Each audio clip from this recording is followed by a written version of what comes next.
요즘 들어요. 피의자의 신상을 공개하는 사건이 늘었습니다. 그걸 바꿔 말하면 끔찍한 범죄, 강력 범죄에 저지른 인간들이 많다는 거잖아요. 이번 또 누가 공개된 거예요, 김묘성 기자님? 네, 지난 2일 비 오던 밤이었습니다. 충남 서천에서 우산을 쓰고 산책길을 나서던 40대 여성을 아무 이유 없이 흉기로 살해한 다음에 시신을 유기까지 한 그 사건 다들 기억하실 겁니다. 세상에. 밤 9시 30분경에 집을 나섰는데 이 40대 여성 수시간이 지나도 집에 돌아오지 않습니다. 그래서 가족들이 밤 11시 56분경에 실종 신고를 했는데 3시 45분경 공터에서 숨진 채 발견이 됐죠. 바로 이 사람이 범인입니다. 이렇게 신상이 공개됐습니다. 34세 이지현입니다. 네. 사건의 중대함, 범행의 잔혹성, 그리고 유족의 의견 등을 종합적으로 판단해서 경찰은 신상 공개를 결정했습니다.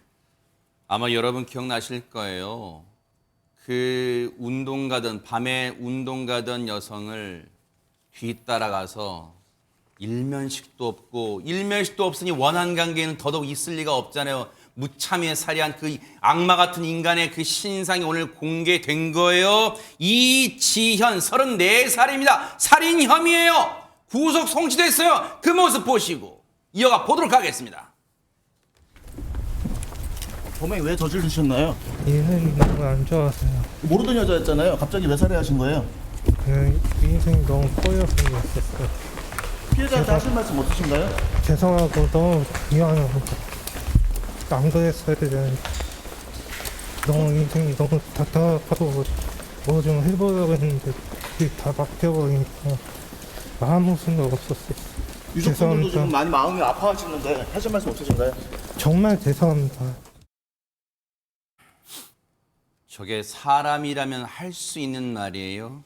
그저 그냥 마치 녹음기를 틀어놓은 것처럼 아무 감정이 없잖아요. 여러분들도 그렇게 듣지 않으셨어요? 아무 감정이 없고 기자들 재차 물어봐서 정말 죄송합니다. 그냥 이런 투예요. 최명규 원장님 자기 인생에 꼬였다고 사람을 죽여요. 우리가 너무너무 인생이 힘들면 스스로 자신의 목숨을 어떻게 해야지 생각할 때가 있잖아요. 그런데 그거를 갖다 스스로한테 하지 못하니까 이제 누군가한테 하게 되는 거예요. 그러니까 반대의 경우가 있는 거죠. 내가 누가 되게 원망스러워서 원수를 어떻게 하고 싶은데 못하면 내 목숨으로 분노가 가거든요. 이 사람은 그 반대로 되어버린 거예요. 네. 올바른 과정은 아니지만. 그러면서 그냥 이 세상 자체가 자기를 미워하니까 이 세상에 속한 사람은 누가 됐든지 자기가 이렇게 해야 된다고 생각하는 거고, 그런 다음에 많은 이런 생각을 하는 일부에서는 본인을 갖다 스스로 목숨을 끊을 수밖에 없는 계기로 밀어넣는 사건을 자꾸 만들려고 그래요. 그 중에 하나를 타인에 대한 살인으로 생각하는 있어서 안 되는 경우도 있어요. 정말 듣고도 정말 너무 경악스럽습니다. 자기 인생이 안 풀린다고, 인생이 꼬인다고 남의 목숨을 앗아가요. 무참히 살해해요. 최진봉 교수님, 예. 경찰 오늘 검찰에 송치가 됐습니다만 혹시 보강수사나 이런 수사 통해서 새롭게 드러난 내용이 있을까요? 일단 이 경찰에 체포된 이 씨 같은 경우에 뻔뻔합니다. 왜 그러냐면 처음에 체포될 때는 뭐라고 얘기했냐면 사기를 당해서 금전적 피해를 입었고 네. 세상이 나를 외면하는 것 같았다. 그래서 길가에서 주워서 집에 보관하고 있던 흉기로 충동적으로 범행을 저질렀다고 진술을 했습니다. 네. 근데요. 살인을 계획하고 있었다는 정황이 다른 조사에 의해서 드러나게 된 거예요. 아하. 경찰이 이 사람의 휴대전화를 포렌식 했는데 그 내용 중에 이런 내용이 있었다. 뭘까요? 세상을 원망하는 글이 있었고요. 네. 그와 함께 사람을 죽이겠다는 취지의 글이 발견됐습니다. 순 거짓말을 하고 있는 것이죠. 세상에 양나래 변호사님 그 와중에도 이른바 시쳇말로 잔머리를 굴린 거예요? 형량을 좀 적게 받아보라고 지금 우발적 범행을 주장했던 거예요? 네, 맞습니다. 재판부에서 형을 산정할 때요, 여러 가지 양형 사유를 두고 감형을 한다든지 이제 형을 가산한다든지 하고 있는데요.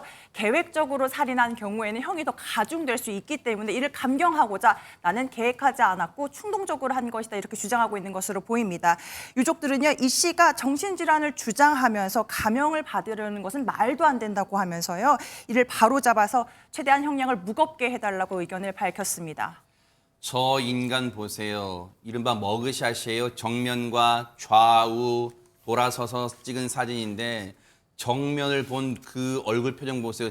저 표정과 눈매에 어디 피해자와 유족에 대한 미안함이 담겨 있습니까?